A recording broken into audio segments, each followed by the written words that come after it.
Émilie a fini ses études de journalisme il y a maintenant 2 ans. Elle est aujourd'hui à la recherche d'un emploi. J'ai fait 1 ou 2 salons déjà dans ce genre et je suis assez déçue du taux de réponse. Pour vous citer un exemple, l'année dernière, je suis allée à un salon à Rennes et il y avait une grande entreprise qui était là, qui était intéressée par mon CV. Sauf que la personne qui s'occupe de la mission handicap, elle n'est même pas dans l'annuaire de l'entreprise. Donc quand vous appelez, on ne peut pas vous la passer. Donc en fait, on a l'impression que c'est une personne fictive.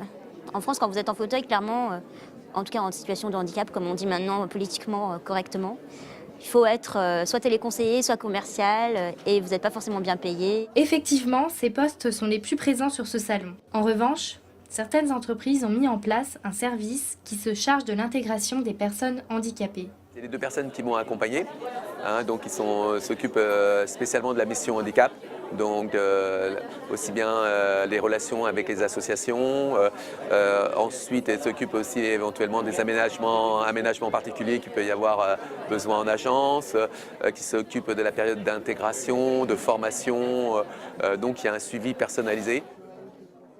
À la base, Aline a suivi des études de droit.